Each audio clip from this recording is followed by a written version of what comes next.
in Abdinor Hassan Dahir. He is from our research center, TRT World Research Center.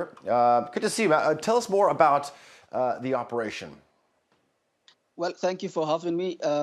This Italian aid worker was abducted in Kenya in November 2018, and in a border town between Somalia and Kenya, which is exactly in the eastern Kenya, which is an area which Al-Shabab, the terror group Al-Shabab, which fights both in Kenya and in Somalia, is active and is known to abduct people. And we don't know exactly how the operation took place, but we know that the Turkish intelligence agencies, or MIT, as well as Somali national security agencies and Italian and forces coordinated in the rescue operation of this aid worker. She was rescued in Friday night last week, and on Saturday morning she was handed over to the Italian embassy in Mogadishu, and then she was flown to Italy, where she met her family and the government of Italy. So exactly, the operation took place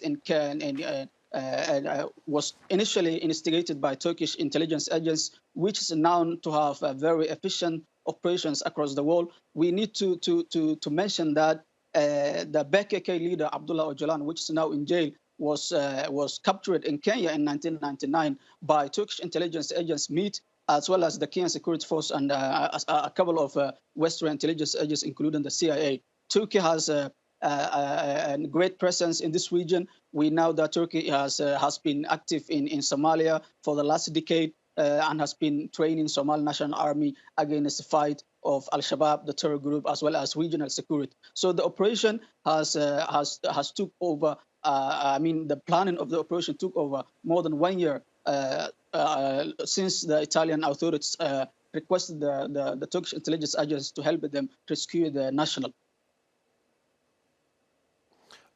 This is an area where Al-Shabaab has a strong presence, but not only that, there's a lot of rivalry and conflict between tribes in Somalia as well. How common is it that foreigners are abducted from this part of the world?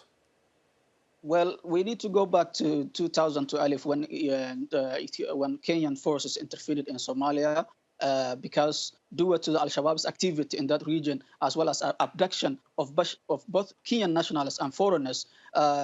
We need to mention that that region is a well-known tourist hub for Western and tourists who usually go to Kenya. But so Al-Shabaab's operations in that region actually harm the Kenyan tourism sector as well as economy, and also that region has been in a lawless from the Somali border, because Somalia has been in a civil war for quite some time, for more than 20 years, and Al-Shabaab has been able to infiltrate the Kenyan side of the border and instigate attacks and launch attacks against Kenyan security forces, as well as the aid workers and tourists from other parts of the world. So yeah, the border is very unstable, and there has been a lot of operations. Al-Shabaab has conducted a lot of bombing and assassinations. The last one was the attack on the Manda Bay, the U.S. base in Kenya last April, and as well as and Garissa attack in 2015, where more than 200 people were killed. So all the region where this aid work was abducted is actually very volatile, insecure, and there has been a lot of conflicts going on there for some time. Okay. Abducted Italian Silvia Romano back home safe and sound in Rome after 18 months in Somalia. Thank you for that. Abdinor Hassan Dahir from our research department.